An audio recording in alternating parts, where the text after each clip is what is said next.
Ceux qui ne le savent pas doivent le savoir, que le président démocratiquement élu en 2010 en Côte d'Ivoire, c'est son Excellence Laurent Gbagbo. Cette vérité indiscutable a été prouvée maintes fois. Je suis burkinabé. Je suis un héritier de ce grand résistant panafricaniste, le capitaine Thomas Sankara.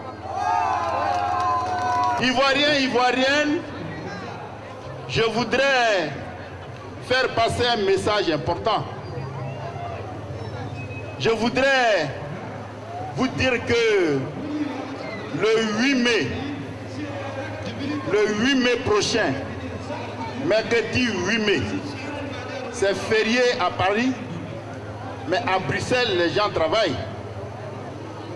Je voudrais qu'on fasse un peu mouvement vers l'Union européenne. Est-ce que vous êtes d'accord avec ça? Ah oui. Ce n'est pas pour Lobo que vous allez faire ça, mais pour Gbagbo qui est en prison.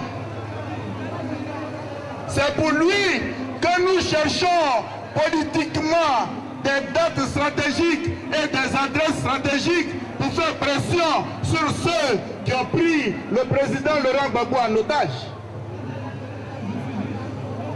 Vous le savez vous-même, il n'y a pas longtemps, que des députés européens rendaient visite au président Laurent Gbagbo. Ça veut dire que dans cette maison, nous avons des soutiens. Ce n'est pas une manifestation pour Lobo. Nous ne sommes pas en campagne. Ce n'est pas non plus une manifestation de mon parti, le NPR, le nouveau parti pour le rassemblement. Mais c'est une manifestation de soutien au président Laurent Gbagbo. Vous le savez, tout le mois de février, nous avons défilé sur la route de la Haye pendant les audiences de confirmation et d'affirmation des charges contre le président Gbagbo. Et vous-même, vous savez en même temps que le 28, c'est la date butoir du verdict des audiences. Donc nous avons tout le mois de mai pour faire le maximum de pression, comme nous le pouvons. C'est pour cela que je souhaiterais que tous les mouvements de la résistance, que tous les partis politiques se mettent ensemble pour que le 8, on envahisse l'Union européenne à Bruxelles. Est-ce que c'est pas bon ça là? Ah! Les gens sont dans les petits calculs, il faut sortir de ça. Comme Willy Blanc, mon ami, l'a dit tout à l'heure, vous vous souvenez, nous demandions depuis 2008 aux Ivoiriens, allons-y à la CPI, parce que c'est là-bas que ça va se terminer. Mais quand Laurent Gbagbo a été injustement transféré par les officines de la communauté internationale, le chemin que nous-mêmes nous avons tracé, vous avez vu comment les gens nous bousculent sur notre propre histoire. Mais l'histoire n'oublie jamais. C'est pour ça qu'on l'appelle histoire. L'histoire sait qui a fait sa route. Donc, nous demandons aux Ivoiriens de s'apprêter, de faire passer le message pour que le mercredi 8 mai, on envahisse Bruxelles. Et avec la collaboration et le soutien de tout le monde, je voudrais que l'aîné Atsé, M. Atsé, qui est du côté-ci, nous souhaiterions qu'il soit le coordonnateur et le président du comité d'organisation de ce voyage.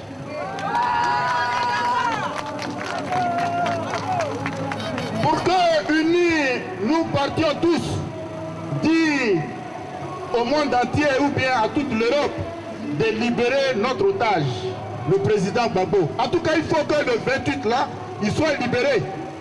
C'est pour ça, en saisissant cette occasion, je voudrais saluer les résistants de l'Angleterre Ils ont fait un très bon travail.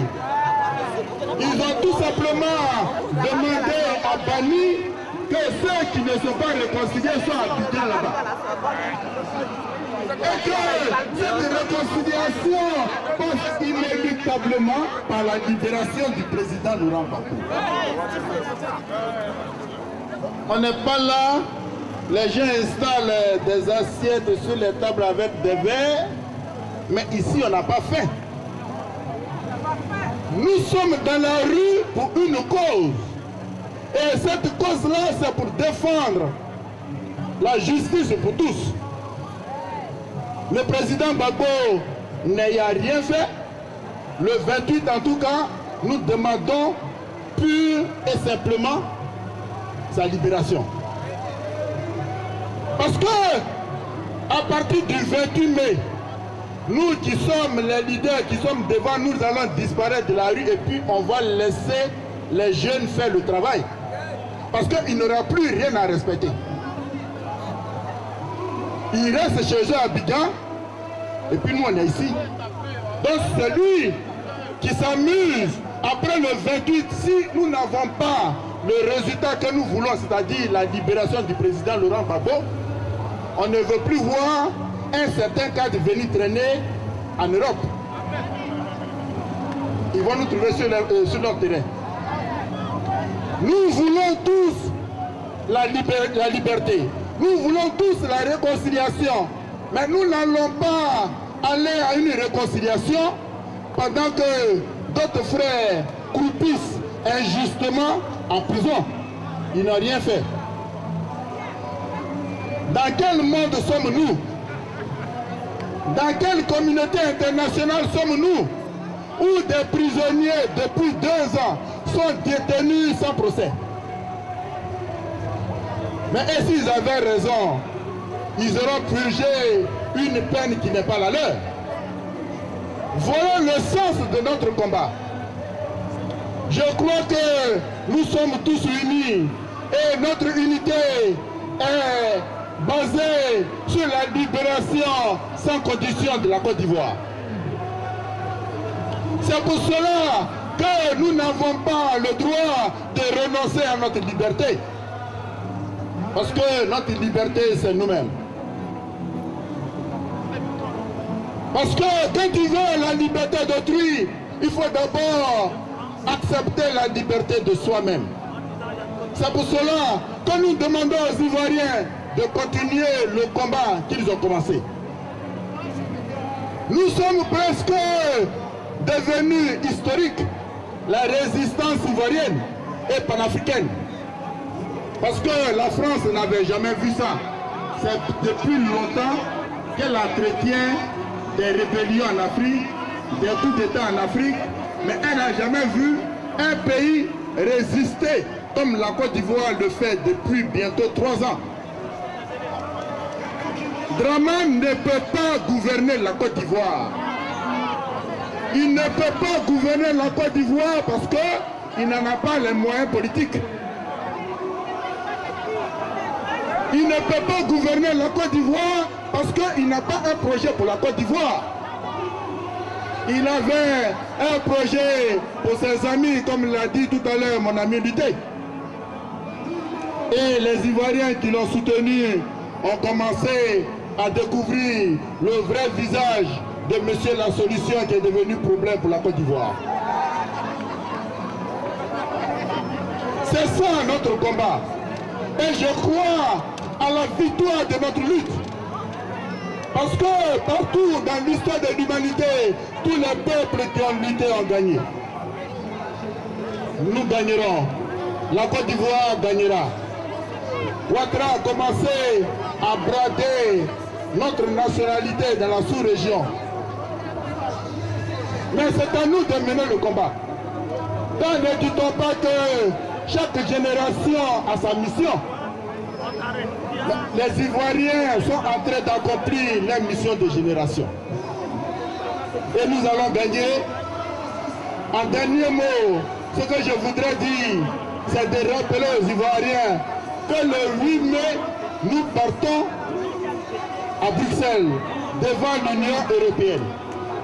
Je demande à tous ceux qui ont l'habitude d'organiser les cas pendant les voyages de s'organiser pour que nous soyons nombreux là-bas ce jour-là. C'est pour le président Laurent Gbagbo que Dieu bénisse la Côte d'Ivoire. Oui, frère, ne parle pas. Nous avons une obligation, un devoir de vérité entre nous, il faut qu'on se parle. Il faut arrêter les contre-semestres. Lorsque nous avons eu l'idée de nous rendre à Bruxelles, ça a fait débat. Oui, c'est une organisation de logo. Oui, c'est une organisation du CRI. C'est une organisation pour Gbagbo Laurent. C'est pour Gbagbo Laurent. Ce n'est pas pour un parti, ce n'est pas pour un mouvement. C'est pour aller occuper le siège de l'Union européenne. Nous avons fait une demande. Le Douai a déjà appelé. Il a appelé aujourd'hui et hier, et il a eu la police de Bruxelles. Mobilisez-vous, mobilisez autour de vous. Incitez les uns les autres à venir nombreux. Nous irons avec des DVD. Nous irons avec des photos, des photographies. Nous irons avec des preuves. Des preuves. Des preuves qui disent que l'autre est un menteur. Je n'ai pas envie de dire son nom. Parce que je n'ai pas envie de salir ma bouche. Que c'est un criminel. Que c'est un assassin. Qu'ils ont raison de reconnaître aujourd'hui qu'ils se sont trompés. Voilà, donc vraiment, chers amis, en partant d'ici, dites à déjà vos amis de réserver leur place pour qu'on soit nombreux devant le siège de Bruxelles. C'est férié en France et c'est travaillé à Bruxelles. Vous voyez? Donc on trouvera sur place une oreille attentive. On pourra, si l'audience nous est accordée, leur remettre main en main une documentation, quoi qu'ils les ont déjà. Mais nous donnerons encore ce que nous avons. Merci beaucoup, frère. Merci. Bien, il y a une dame. Elle vient de Kabylie. Elle dit qu'elle a pleuré pour Gbagbo Laurent. Et qu'elle veut partager ça avec vous. Moi, je ne sais pas ce que vous pensez du gouvernement malien. Moi, je ne soutiens pas du tout le gouvernement malien. Par contre, je soutiens les Touaregs. Je me bats pour les Touaregs. J'espère que vous les soutenez aussi. Parce que moi, durant tout ce qui s'est passé là, quand la France intervenait à la Côte d'Ivoire, moi, je soutenais le président Gbagbo. J'ai marché, j'ai dénoncé sur Facebook. J'ai plus de 5000 amis. J'ai toujours dénoncé ce qui se passe avec Gbagbo. Je trouvais que c'était injuste. Donc moi, je dénonce toutes les injustices. J'espère que vous allez soutenir aussi la Kabylie, parce qu'on est opprimés et nous soutiendrons. Il faut se donner la main entre nous, les peuples opprimés. Voilà. Moi, je soutiens Gbagbo. Je ne savais pas qu'il y avait ce monde qui soutenait. Je suis content. Et continuez.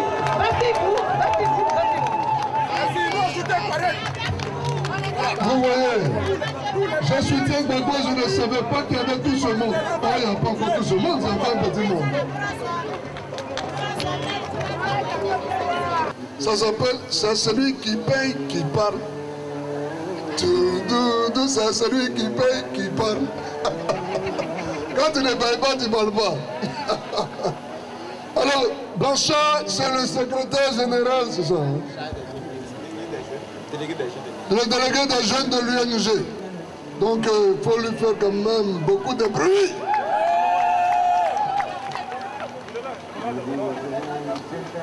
Est-ce que la Côte d'Ivoire, vraie, juste et belle, est là ce soir?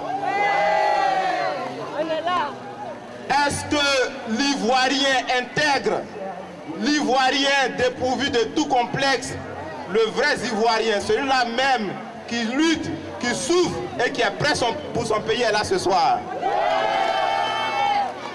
Je voudrais aujourd'hui parler d'une situation qui est en train de s'enliser en Côte d'Ivoire. Cette situation que je souhaite que nous amplifions tous, c'est la situation de l'école ivoirienne. Moi-même, ancien dirigeant de la FESI, je ne saurais donc parler sans dire un mot sur ce qui se passe aujourd'hui en Côte d'Ivoire. De quoi s'agit-il? Nous sommes dans un pays où tous nous savons que ceux qui disent diriger la Côte d'Ivoire se targuent d'être les plus grands économistes, dont les plus grands acteurs du développement. C'est ce qu'ils nous disent. Oui. Tous ceux qui ont fait les premiers cours d'initiation à l'économie savent tous que le développement est basé sur la santé et l'éducation. À partir de cet instant, quand vous voulez développer un pays, quand vous aspirez à un pays émergent, vous devez prendre en compte ces deux grands facteurs que sont la santé et l'éducation. Mais que constatons-nous aujourd'hui en Côte d'Ivoire? C'est dans ces deux domaines précisément qu'il y a tous les problèmes. On dit pousser qui doit devenir coq là. Quand il marche, on connaît.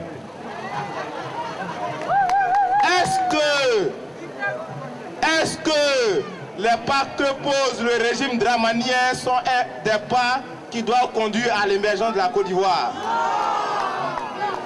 Est-ce que les pas que pose ce régime totalitaire sont des pas qui vont mettre la Côte d'Ivoire au diapason des autres nations dites développées? À partir de cet instant, moi, en tant qu'ancien dirigeant des étudiants et des élèves de Côte d'Ivoire, je suis choqué et je ne pourrais ici intervenir sans parler de ce cas-là. Aujourd'hui, on nous a repéré l'université de Côte d'Ivoire. Je dis bien repéré l'université parce que la capacité n'a pas augmenté. Les bâtiments ont été repérés à hauteur de 110 milliards de francs CFA. Donc, pour ceux qui peuvent faire la conversion en euros, ça fait 165 millions d'euros. Juste pour peindre l'université de Côte d'Ivoire. Or, nous tous, nous savons que pour construire un amphi en Côte d'Ivoire, il fallait juste 1 milliard de francs CFA pour avoir été nous-mêmes dirigeants et gestionnaires de l'école ivoirienne. Donc, ça voudrait bien dire qu'aujourd'hui, on aurait fait 5 nouvelles universités en Côte d'Ivoire avec l'argent qu'ils ont utilisé.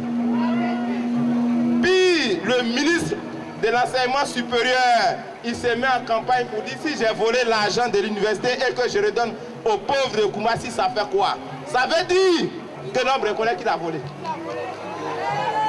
À partir de l'instant où il reconnaît qu'il a volé, l'État devait prendre toutes les mesures qui s'imposent pour dire à ce voleur-là que ta place n'est pas ici, mais elle est en prison. Mais qu'est-ce qu'on constate? C'est bien au contraire, ceux qui luttent pour le développement de la Côte d'Ivoire, ceux qui luttent pour aspirer à un État indépendant, à un État souverain, c'est ceux-là qui se retrouvent aujourd'hui dans les prisons ivoiriennes. Nous devons dénoncer cela. Nous devons toujours dire que c'est mauvais. Partout où nous nous retrouvons, il faut que nous le fassions afin que ceux qui feignent de ne pas comprendre puissent être pris à leur propre piège parce qu'ils ne peuvent pas s'asseoir dans leur pays. Dire que l'avenir d'un pays appartient à la jeunesse et sacrifier la jeunesse des autres pays sur l'autel de leurs intérêts, les intérêts de leurs empires et de leurs multinationales. Tout à l'heure, le camarade Franck Buité avait parlé de l'hégémonie des Bouygues en Côte d'Ivoire. Moi, je ne dirais même pas c'est de l'hégémonie. Je dis plutôt c'est d'une spoliation de nos biens. Et ça, tout Ivoirien conscient de cela devait réagir partout où il se trouve pour dire que nous n'allons jamais accepter que des gens prennent nos biens.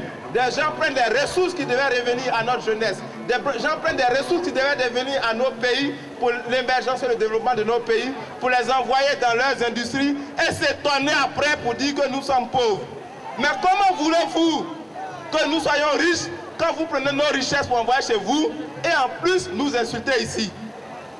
Oui, quand on se retrouve dans leur pays, on nous dit rentrez chez vous. Nous, on a envie de rentrer chez nous, hein? En tout cas, il n'y a pas quelqu'un qui veut rester ici. Mais ce qu'on veut, c'est que chez nous là, il faut que ce soit vraiment chez nous.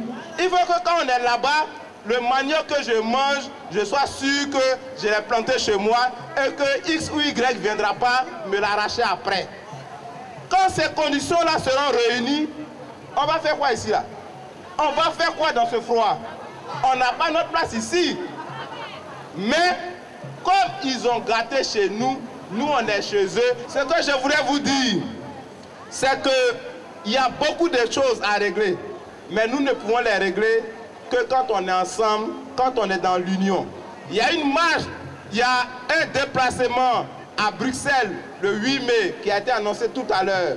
Je voudrais que tous les Ivoiriens, tous ceux qui pensent que nous sommes dans un combat vrai, tous les panafricanistes, tous les Européens épris de démocratie et de justice se rendent là-bas pour demander la libération de cet homme-là qui aujourd'hui est le porte-flambeau de la lutte de l'émancipation et de la démocratie en Côte d'Ivoire.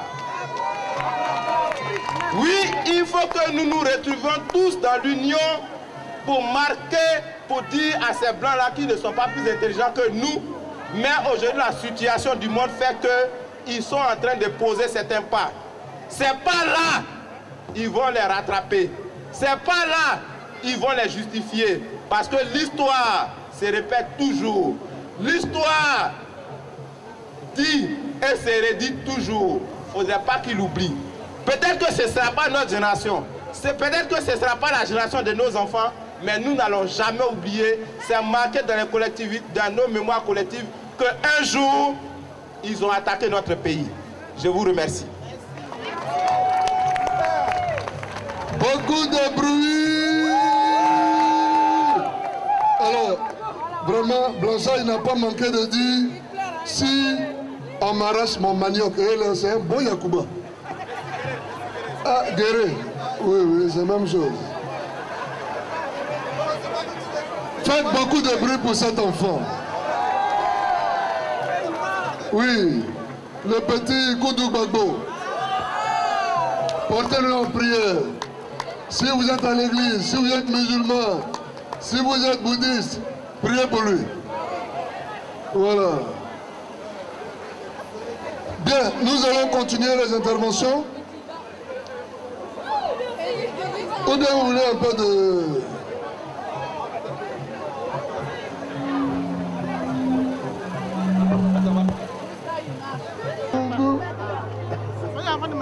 Beaucoup de bruit pour Zab Crosso. Merci, cher ami Willy. Je voudrais saluer les résistants, les patriotes ivoiriens, les patriotes panafricains. Je voudrais saluer votre bravoure, et j'arrête pas de le dire, parce que lorsque Sarkozy décidait de mener une guerre à Laurent Gbagbo et à la Côte d'Ivoire de Laurent Gbagbo, il ignorait une chose. Il a oublié que la Côte d'Ivoire de Laurent Gbagbo est une Côte d'Ivoire consciente de son devenir, une Côte d'Ivoire amoureuse de son pays. Sarkozy et la France ont oublié que les Ivoiriens avaient, avec Laurent Gbagbo, un pacte d'amour, de fidélité et de loyauté. Donc en musulman, Abidjan et tous les pays, toutes les provinces de la Côte d'Ivoire, ils avaient oublié qu'il y avait une autre Côte d'Ivoire ailleurs, ici en France, ici à Paris. Donc, ce soulèvement des Ivoiriens ici en France a peut-être étonné beaucoup de personnes. Ce soulèvement des Ivoiriens a permis de montrer à la face de la France que Laurent Gbagbo est le président de la Côte d'Ivoire et a été bien et bien celui qui a gagné les élections en Côte d'Ivoire. Mais depuis 2 ans, on le dit, on le répète, et c'est comme nous crions dans le désert. Ils ont pensé alors que cette monotonie, qui pensait être une monotonie, pouvait émousser les Ivoiriens. Bien au contraire, lorsqu'on est dans la raison, on n'a même pas un moment de faiblir. On lutte pour sa cause, vaille que vaille, à tout moment. Et c'est ce que les Ivoiriens démontrent depuis presque 2 ans, parce que pour eux, je le répète, Laurent Gbagbo est le président de la Côte d'Ivoire et il restera le président de la Côte d'Ivoire. Mais lorsqu'on le dit, on regarde aussi ce qui se passe en Côte d'Ivoire en ce moment et nous sommes fiers et nous sommes contents et nous sommes rassurés que le seul président, le seul homme qui peut sauver la Côte d'Ivoire, qui peut sauver l'Afrique, c'est bien et belle Laurent Gbagbo. Chers frères et sœurs, chers résistants, je vous demande de ne jamais faiblir, parce que c'est ça qu'ils attendent. Et je suis sûr, après vous avoir côtoyé depuis 2 ans, que vous ne faiblirez pas. Mais ce dont je suis sûr, c'est que ceux qui vont faiblir et ceux qui faiblissent, c'est ceux-là qui sont de façon, avec une imposture que nous voyons, qui sont installés en Côte d'Ivoire. Je veux parler de Dramane Ouattara. Dramane Ouattara est en train de faiblir. Et le seul mouvement, la seule force qui peut faire partie de Dramane Ouattara, c'est vrai, par tous les moyens, on tente et on voudrait que Dramane Ouattara quitte la Côte d'Ivoire parce qu'il n'a rien à y faire, mais le seul mouvement, la seule force qui peut faire partie de Dramane Ouattara, c'est le soulèvement populaire. Donc nous devons maintenir cette force ici pour que Abidjan se soulève, et je crois que les signes sont en train de se faire sentir. Amen. Chers frères et sœurs, la Côte d'Ivoire de Laurent Gbagbo compte sur nous. La Côte d'Ivoire de Laurent Gbagbo qui se trouve là-bas à La Haye. Je voudrais le dire à ceux qui l'oublient. Pas nous, nous sommes convaincus qu'à La Haye, il est parti prendre d'autres forces. Il est parti prendre d'autres forces pour revenir s'installer sur son trône qu'il n'aurait pas dû quitter. Mais ce dont nous sommes convaincus, c'est que lorsque la Côte d'Ivoire retrouvera son lustre d'attente avec Laurent Gbagbo, parce qu'aujourd'hui, nous sommes dans une sorte de nousquilité, comme le dirait Ménégré, il faudrait donc, avec cette force, la conjuguer avec celle de nos camarades d'Abidjan pour que Ouattara parte. Et je le répète, il n'y a qu'un soulèvement populaire, mais bien d'autres moyens aussi qui peuvent faire partie de Ouattara. Parce que c'est la seule condition aussi. C'est la seule condition. Tant que Ouattara est là, la Côte d'Ivoire ne sera pas celle que nous avons connue. La Côte d'Ivoire, nous resterons ici, comme le disait tout à l'heure le camarade Blanchard, à être ici dans le froid et à ne jamais avoir espoir de retrouver le pays qui nous a vu naître. Le pays qui nous a éclairés à ce monde. La Côte d'Ivoire que nous aimons. Si nous ne faisons rien, nous resterons éternellement ici. C'est pour cela, leur réconciliation, leur pseudo-réconciliation qui est en train de se mettre en place, et un certain Bani fait le tour du monde et arrive à Paris et à Katimini, essaie de réunir des gens. Mais tu dis que tu viens réconcilier des gens et ils ne sont même pas au courant que tu viens mettre une équipe qui va les réconcilier. Mais tu vas réconcilier qui? La question est là. Tu vas réconcilier qui? Et toi-même, tu n'es même pas apte déjà à réconcilier les gens. Parce que tu es sale. Tu es sale. Tu ne peux pas réconcilier moi à quelqu'un d'autre parce que toi, tu n'es pas un arbitre. Tu es un joueur du champ. Tu es un comploteur. Tu as participé à l'éviction de Laurent Gbagbo. Donc, on ne peut pas compter avec cet homme. Alors, il croyait que après avoir gagné, enfin, après avoir joué comme ça avec les Parisiens, les patriotes parisiens, il pouvait alors librement aller s'installer dans les autres pays européens sans soi-disant structure pour gérer la commission de réconciliation. Et il arrive à Londres. Je ne vous fais pas raconter ce qui s'est passé à Londres. Mais nos camarades avaient été déjà instruits qu'il fallait reprendre ce qui nous a fait manquer ici. Il a fait à Katimini, mais là s'il arrive à Londres, il a trouvé des Ivoiriens debout. Il a trouvé des Ivoiriens de Laurent Gbagbo debout. Et il a passé toute une heure noire qu'il n'a jamais passé dans sa vie. Chers frères et sœurs, chers résistants, ce que je voudrais vous dire, et je reviens là-dessus, c'est vous dire encore une fois merci. Merci parce que, vous savez, la Côte d'Ivoire, je dis toujours, est éternelle. Et on pense que aujourd'hui, Ouattara est là. Ses partisans ont bien les belles raisons de croire qu'ils ont eu une partie gagnée. Mais c'est à nous, Ivoiriens, les frères Ivoiriens, de dire que ce n'est pas notre détermination, ce n'est pas notre action que les choses vont changer en Côte d'Ivoire. Je le dis et je le répète, lorsque nous serons en Côte d'Ivoire, lorsque des élections vraies vont se passer en Côte d'Ivoire comme ça se dessine, je ne parle pas des élections de demain qui sont truffées d'imposture et de n'importe quoi, les autres élections qui vont venir vont faire aussi partie Ouattara.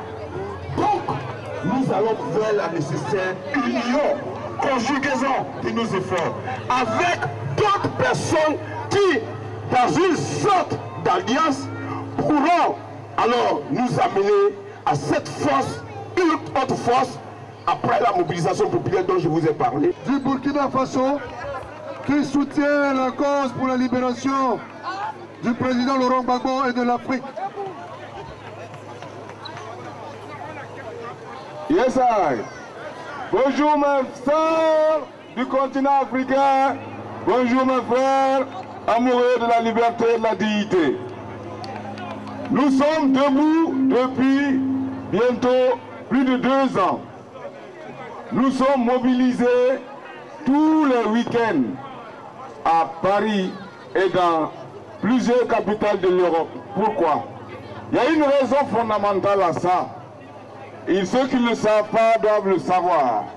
Que le président démocratiquement élu en 2010 en Côte d'Ivoire, c'est son Excellence Laurent Gbagbo.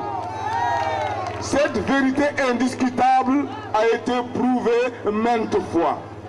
Je suis burkinabé. Je suis un héritier de ce grand résistant panafricaniste, le capitaine Thomas Sankara. Thomas Sankara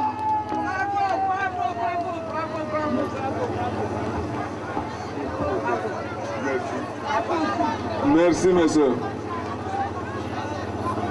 Le président Thomas Sankara nous a appris beaucoup de choses. Nous étions dans les années 80. Il a été assassiné le 15 octobre 87. Et depuis ça, la déstabilisation de l'Afrique de l'Ouest a commencé avec la complicité active de l'assassin, celui qui a fait ce qu'on appelle un fratricide, celui qui tue son propre frère, Blaise Compaoré, le génocidaire. Tout Ivoirien et tout Ivoirien sait l'implication directe de ce buveur de sang, de ses semblables, Blaise Compaoré. Il a joué un rôle actif qui commence depuis les années 90 par la déstabilisation de nos sœurs et frères de Libéria. Près de 600 à 800 000 morts. Vous vous rappelez cela. Sierra Leone, autant de morts et de marches longues et de marches courtes, parce que ce cheval de Troie que l'Occident tente de nous imposer, qui s'appelle la démocratie, qui signifie théoriquement le pouvoir du peuple, qui n'existe même pas ici en Europe, on ne peut pas l'imposer à coups de canon ailleurs. Nous refusons. Donc nous avons des raisons objectives et concrètes de nous révolter. Donc, notre révolte est justifiée.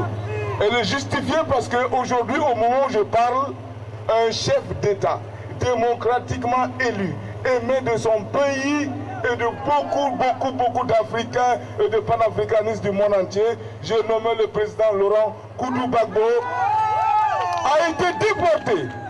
Déporter le mot est lourd de sens.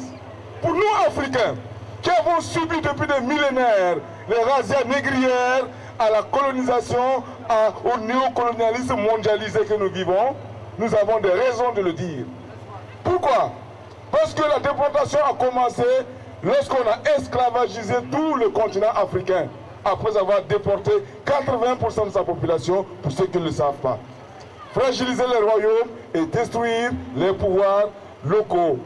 C'était ici que les premiers déportés vont s'appeler Almami Samori Touré, déporté au Gabon, mort en 1900. Béhanzin, déporté en Martinique, mort en Algérie. Ainsi de suite, jusqu'à Laurent Koudou Gbagbo au XXIe siècle. Trop, c'est trop quand même. C'est de la déportation. Donc vous comprenez le sens de ce mot. Si nous sommes des Africains, si nous comprenons le sens du combat, nous n'avons pas le droit de baisser les bras. Et moi, je tiens à ce que vous applaudissez pour vous-même. Parce que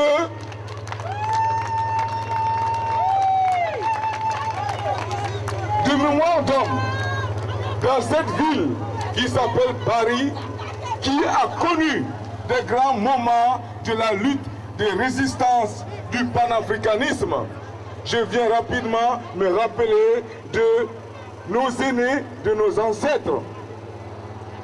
La première réunion importante s'est passée ici. D'abord, la première, c'était en 1900 à Londres. Ok? Londres, je tiens à faire une digression, où ce minable assassin complice de l'Afrique, ce gros bédonnant Konan Bani est venu pour parler d'une réconciliation incompréhensible et impossible. C'est fait. C'est fait. Il s'est fait simplement mettre la honte, comme on dit simplement, devant toutes les caméras du monde. Ceux qui n'ont pas encore vu, allez voir sur Internet, on va le voir. Voilà. Donc nous ne pouvons pas accepter ça. À Paris, en 1923, il y a eu la première conférence internationale sur le panafricanisme. Ce mot est lourd aussi de sens. C'est quoi le panafricanisme? Le panafricanisme, c'est l'Afrique, mère, berceau de l'humanité, mère de la civilisation. La civilisation pharaonique, la civilisation couchite, la civilisation méroïtique, la civilisation abyssinique. Et j'en cite plein d'autres. Et tant d'autres. C'est ça l'Afrique. Elle appartient à qui? À toutes mes sœurs et frères ici présents. Nous avons le plus grand trésor du monde. 75 à 80% des richesses du monde s'y trouvent. Et nous sommes les 10 héritiers et héritières. Et pour toutes ces raisons, le panafricanisme existe. Parce que ces blessures béantes qui nous séparent aujourd'hui, moi on m'appelle Burkinabé, et vous, Côte d'Ivoire. Pourquoi Côte d'Ivoire? Parce qu'on vend que et on ne volait que de l'ivoire. Voilà un nom. Est-ce que c'est nous qui avons tracé cette frontière? En 1854 à 1884 à 85, un an de conférence. C'est la conférence la plus longue de l'histoire, qui a duré un an pour le partage de l'Afrique. Ok? Quel chef était parmi nous? Le Moro Naba n'était pas là. Aucun Almami n'était là. Aucun Fari n'était là. Des gens, nos ennemis d'hier et d'aujourd'hui, comme aimait à le répéter le président Sankara, se sont partagés l'Afrique comme une tarte. Et lui ont lacéré des blessures baignantes qu'on a appelées monstrueusement des frontières. Donc, moi, je ne me reconnais en aucune de ces frontières parce que ce n'est pas nous qui les avons tracées. On les a tracées pour nous opposer. Vous savez, l'origine des guerres dites ethniques, c'est des guerres politiques. Hein. Mais le blanc appelle ça ethnique quand c'est l'Afrique. Et nous sommes encore en plein dans ce piège. Et je suis bien placé pour le dire en tant que Burkinabé. Car Ce système-là, qui est le colonialisme, qui signifie aussi le nazisme, c'est la même chose. Il ne faut pas avoir peur des mots. Le colonialisme, le nazisme, c'est la même philosophie. Ok? N'ayez pas peur des mots. Hein. Voilà. Donc on ne peut pas accepter que ce même système que les Européens ont vécu sous l'ère hitlérienne, où la France, où nous sommes actuellement, a été colonisée pendant plus de 4 ans, hein, et libérée surtout, il ne faut surtout jamais l'oublier, par nos grands-parents, les tirailleurs sénégalais. C'est eux qui ont libéré la France. N'oubliez jamais ça. C'est nous qui l'avons libérée. Et les faits sont là, l'histoire est là. Donc, au nom de toutes ces raisons-là, nous avons des bonnes raisons de nous révolter. Et j'aimerais finir pour dire que le président Gbagbo, qui a été déporté, qu'est-ce qu'il est aujourd'hui pour nous, Africains conscients et surtout panafricanistes? Le panafricaniste, je tiens à préciser, c'est tous les habitants légitimes du continent africain et c'est des centaines de millions d'autres déportés, qu'ils sont africains-américains, qui sont africains-jamaïcains, qui sont africains-caraïbéens. Tous ces gens-là qui constituent ce qu'on appelle les panafricanistes. Pas des panafricains, des panafricanistes. Donc c'est important. Et ce mouvement a plus d'un siècle, 13 ans aujourd'hui. Combien de nous en sommes conscients de la force? Parce qu'en 1900, je tiens encore à insister là-dessus, lorsque ce savant, le premier avocat noir, Henry Sylvester Williams, convoquait ses frères noirs conscients du monde, ils étaient une quarantaine à Londres, pour réfléchir pour une conférence sur le panafricanisme. Ce mot était déjà incompréhensible à l'époque. Nous sortions à peine des razzias négrières. Hein. L'esclavage a été officiellement aboli en 1848. Et réellement, le dernier pays qu'il a aboli dans l'Occident, c'est le Brésil, que je connais bien, en 1888. Donc c'est 2 ans après. On est à Londres, donc c'est les esclaves, pour faire simple. Mais qui ont mis en place une philosophie, une pratique, qui un siècle plus tard, quoi qu'on dise, aussi mal construit soit-il, ou imparfait soit-il, l'Union africaine est une réalité et trône dans son siège majestueux à Addis Abeba, capitale de l'Union africaine. Donc c'est une réalité. C'est une idée qui est née, elle était théorique, elle est une pratique. Et nous avons le devoir aujourd'hui, nous, de nous appuyer sur toutes les structures pour que cette réalité-là, qui va bientôt faire jour, c'est-à-dire la libération de ce président, qui est pour moi un symbole. C'est quoi Gbagbo Laurent pour moi aujourd'hui? Gbagbo Laurent pour moi aujourd'hui, c'est le Mandela du 21e siècle. Pourquoi Mandela a tenu 27 ans en prison? Lui, en tant qu'individu, se sentait enfermé sur peut-être 10 mètres carrés, j'en sais pas plus. Mais qu'en était-il pour la vingtaine de millions, c'est-à-dire 85 à 90% de la population? Ils étaient dans une prison à ciel ouvert, comme est la Côte d'Ivoire actuelle. Parce que c'est quoi être libre? Et ce n'est pas le seul pays. Le Mali, c'est la même continuité, parce que moi je vous parle de déstabilisation de toute une sous-région qui s'appelle l'Afrique de l'Ouest. L'Afrique de l'Ouest a 15 pays, et la Côte d'Ivoire en fait partie. Les pays déjà déstabilisés, il y a le Libéria que j'ai déjà cité, la Sierra Leone, la Guinée, une tentative, Blaise Compaoré a échoué. Vous savez, ce Burkinabé ivoirien qui est à Ouagadougou là, il y a un, non, j'ai dit le Burkinabé guinéen, non, je parle de quelqu'un de précis, qui est à Ouagadougou là. Il y a eu un fanfaron qui est venu se faire qualifier de révolutionnaire, qui a déliré comme un fou, qui s'est appelé capitaine Dadis Camara. Qui se rappelle de ce monsieur-là? Ok, qui se rappelle de ce monsieur-là? Vous savez où il vit depuis lors? Depuis qu'on a essayé de le flinguer là? Il est à Ouagadougou. Moi, je viens de Ouagadougou il y a à peine 2 semaines. J'ai passé 3 mois. Il est là-bas depuis lors. Il jouit de son rang d'ancien chef d'État. Mais qui est-il? Ce sont des complices de Blaise Compaoré qui datent depuis les tentatives de renversement du général Lassana Conté. Et c'est ainsi que nous sommes arrivés jusque-là. Oui. Donc, tout ça de manière ramassée pour vous dire que le problème nous dépasse. C'est-à-dire que l'ampleur que ça a pris là, ce qui arrive en Côte d'Ivoire, c'est les conséquences d'un des plus grands complots internationaux du XXIe siècle.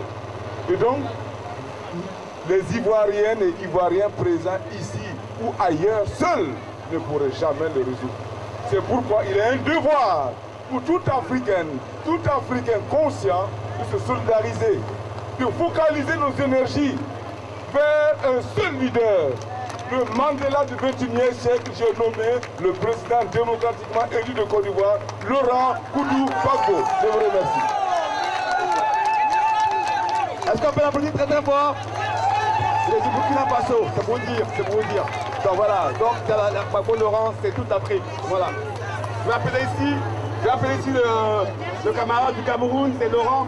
Mais bien avant ça, nous sommes là pour la libération du président Gbagbo. Est-ce que vous pouvez scander avec moi? Libérez Gbagbo! Libérez Gbagbo! Libérez Gbagbo! Libérez Gbagbo! Libérez Gbagbo! Libérez Gbagbo! Gbagbo président! Gbagbo président! Gbagbo président! J'appelle ici le camarade Laurent du Cameroun. Je serai un peu bref parce que le grand discours, souvent on ne retient pas grand-chose. Nous avons constaté que les hommes politiques français, parce que je précise bien les hommes politiques français, je ne parle pas des Français parce que je suis français aussi, mais les hommes politiques français sont têtus. Non seulement ils sont têtus, ils ont l'esprit borné. Non seulement ils ont l'esprit borné, en ce moment ils ont une conscience, comme dirait quelqu'un qui fait les heures supplémentaires. Et ils ont un cœur rempli de mensonges. Nous demanderons aux hommes politiques français une seule chose, d'avoir la honte de dire la vérité, rien que la vérité.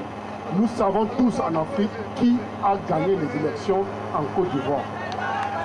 S'ils sont dignes d'être français, qu'ils aient la honte de dire la vérité. Et nous constatons depuis 2 ans à peu près, ce Pecno, excusez-moi de l'appeler Pecno, un Pecno c'est un villageois qui est moins qu'un villageois. Ce Pecno que l'armée française a installé à la présence ivoirienne, qui passe le temps à voyager, en disant aux Ivoiriens, je vais négocier le marché. Mais je vais vous dire une chose, en réalité, celui qui s'appelle Ouattara ne vient pas négocier les marchés en Europe, mais il vient étaler sa maladie mentale au vu et au su de tout le monde. Ce monsieur est malade. Ce monsieur est malade, ce qui fait qu'il y a une nouvelle maladie des hommes politiques qui n'attrape que les hommes politiques en Afrique. Cette maladie, le président du Cameroun là, Paul Biya, je cite son nom, le président du Gabon a également cette maladie, il s'appelle qui? Ali Bongo. Le président du Burkina, dont je ne citerai pas le nom, il paraît qu'il s'appelle Compaoré, il a cette maladie. Le président du Togo, le président du Congo, Sassou Nguesso. Et je suis sûr que vous êtes en train de vous poser la question, mais cette maladie, c'est laquelle? Ce n'est pas la vache folle, c'est pire que ça. Cette maladie, je l'appellerai le complexe de l'honneur. C'est-à-dire, quand ils viennent à Paris rencontrer un chef d'État français, ils rentrent chez eux, ils bombent le torse à l'aéroport, et devant les caméras, ils sont fiers de dire qu'ils sont venus rencontrer leur maître blanc. Alors cette maladie, il faut vraiment qu'on limite ces personnes. Parce qu'elle ne peut pas être guérie, elle ne se soigne pas. Quand on a le complexe de l'honneur, on meurt avec. Et de deux, je dirais aussi que quand je vois Soro Guillaume, il y a quelqu'un tout à l'heure qui parlait de Soro Guillaume, je l'ai dit il y a 2 semaines. Ce monsieur qui se passe pour être un intellectuel, et je le répète, je le dis encore ce que j'ai dit il y a 2 semaines, qui devant le Parlement congolais ne peut pas lire un discours qui lui a été donné, écrit par un compatriote camerounais, qui pour moi est également malade, parce que quelque part, c'est Nyamsi Franklin, je cite son nom, il s'appelle Nyamsi Franklin, que je connais personnellement, qui est un pseudo-professeur agrégé de philosophie. Ce regard n'arrive pas à lire un discours écrit par un compatriote africain. Et Nyamsi Franklin, pour vous, frères et sœurs ivoiriens, a épousé une des cousines de Soro Guillaume. Et voilà pourquoi il parle à longueur de journée sur le site camerounais de Soro-Guillaume. Et les Camerounais lui ont donné un avertissement. Le jour où il mettra les pieds à Yaoundé ou à Douala, il comprendra pourquoi le chien ne change pas sa position chaque fois qu'il veut s'asseoir. Et Soro-Guillaume, pour moi, c'est vraiment... Être ami de Soro-Guillaume, c'est commettre un crime abominable. Et de deux, Babo n'a pas été chassé par les Ivoiriens. Babo a été arrêté par la France. Et Babo est aujourd'hui l'otage de la CPI. Parce que le président légal, le président légitime, le président mondialement connu de la Côte d'Ivoire s'appelle Laurent Koudou-Gbagbo. Et puis, aujourd'hui, il est à la haie, mais rassurez-vous, c'est pour un temps. Parce que je suis très sûr que d'ici quelques mois, je ne dis pas quelques années, nous viendrons faire la fête ici. Même sans l'autorisation des Français, on va faire la fête jusqu'à la matinée. Merci. Donc, aujourd'hui, vous pouvez vous dire que Gbagbo est à la haie juste le temps que ce mensonge puisse encore perdurer. Mais on ne cache pas la lumière du soleil. Et après, quand Gbagbo sera libéré, nous aurons une lumière et qui sera une lumière éternelle. Je vous remercie. Au revoir.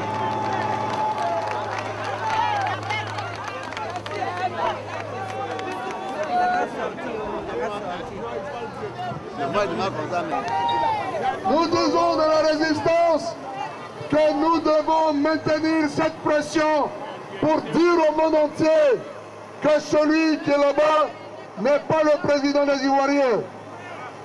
Il est, comme l'a appelé tout à l'heure Franck Lutter, un boy d'État. C'est comme en Côte d'Ivoire. Vous avez avant entendu des mangous. Un boy d'État. Parce qu'un chef d'État, c'est quelqu'un qui prend les décisions. Un boy d'État, il exécute.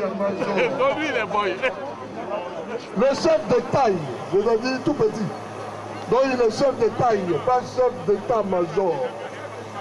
Chef de taille-major.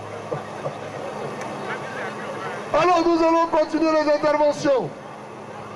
Nous allons maintenant appeler l'imposteur. L'imposteur. Bon alors, ce que je vais vous dire, c'est que vous avez mal fait parce que vous avez puisé dans les propos de l'imposteur dans son discours, mais il a trouvé encore d'autres thèmes. Donc voilà, merci à tous. Tout d'abord, je tenais à remercier les Ivoiriens, les Africains, les Camerounais, les Burkinabés qui nous soutiennent, les Congolais, tous les Africains. Et aujourd'hui, nous sommes ici. Nous sommes ici pour un combat que nous menons. Et ce combat, nous ne le menons pas que pour la Côte d'Ivoire. Nous le menons pour l'Afrique entière. J'ai bien dit pour l'Afrique entière. Donc, chers amis, le combat que nous menons, mettez-vous ça dans la tête. Ce n'est pas le combat de la Côte d'Ivoire, mais c'est le combat de l'Afrique et des Africains. Donc c'est pour ça que nous sommes là. Donc je tenais à vous remercier, tous patriotes que vous êtes, parce qu'aujourd'hui, sans vous, j'ai bien dit aujourd'hui, sans vous, il y a longtemps qu'on ne parlerait plus de la Côte d'Ivoire et de l'Afrique. Donc, par rapport à tout ça, s'il vous plaît, restez mobilisés et continuez à rester mobilisés. Aujourd'hui, nous sommes ici, cela fait déjà bientôt 2 ans. 2 ans que nous parlons entre Ivoiriens. 2 ans que nous parlons entre Africains. Mais aujourd'hui, je vais faire quelque chose que nous n'avons jamais fait. Et je sais, cela pourra peut-être être interprété comme un manque de respect. Mais malheureusement, ce n'est pas du tout le cas. Ce n'est pas du tout ce que je souhaiterais faire. Je souhaiterais m'adresser aux Français. Donc, je vais vous tourner le dos. S'il vous plaît, je m'en excuse. Merci.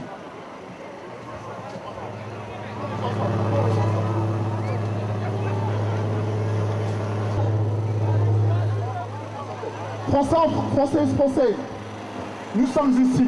Nous ne sommes pas là pour demander des papiers. Parce que vous êtes Français, je suis Français, nous sommes Français. C'est ce que je dis souvent. Mais aujourd'hui, là, si vous ne nous avez pas croisés ici, on ne saurait jamais que la Côte d'Ivoire résiste, manifeste. Manifeste pourquoi? Pour son indépendance. J'ai bien dit pour son indépendance. Il y a 2 ans, on entendait parler de la Côte d'Ivoire tous les jours. Aujourd'hui, on en a entendu parler. Pourquoi? Pourquoi aujourd'hui on n'entend plus parler de la Côte d'Ivoire? Alors qu'aujourd'hui se passent les pires trucs dans ce pays. J'ai bien dit, aujourd'hui se passent les pires trucs dans ce pays. Les gens sont en train de mourir par milliers. Et cela ne dérange personne.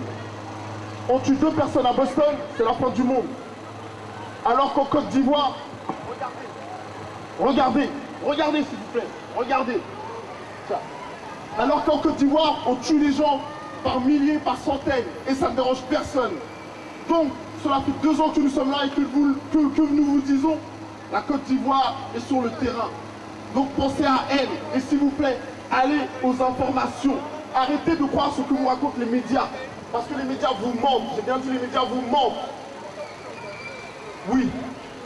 Donc je vais m'arrêter là, mais dites-vous que ce qui se passe en Côte d'Ivoire, à partir d'aujourd'hui, vous ne pourrez plus dire que vous ne le saviez pas, parce que les Ivoiriens vous ont parlé. Je n'ai pas dit, moi l'Ivoirien, j'ai dit, les Ivoiriens vous ont parlé.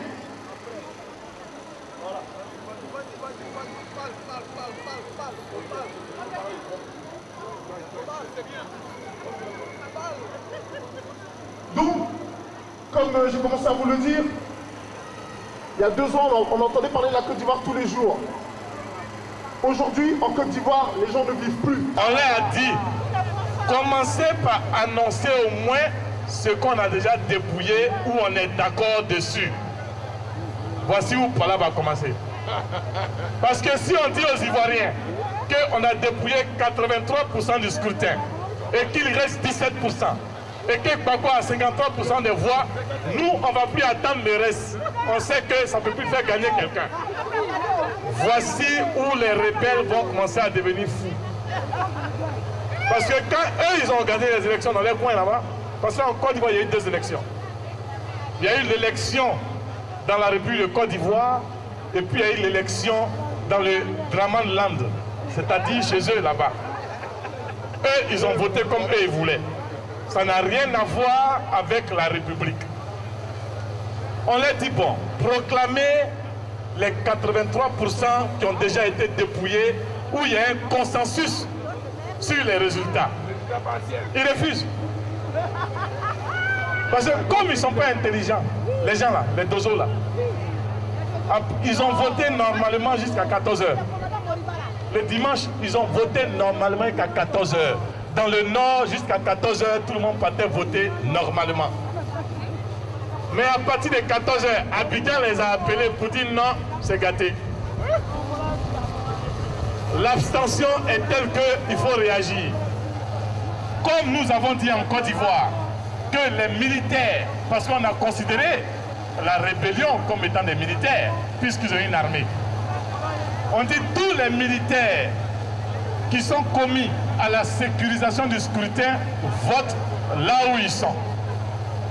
Donc les dozos, là où ils sont, ils votent là-bas.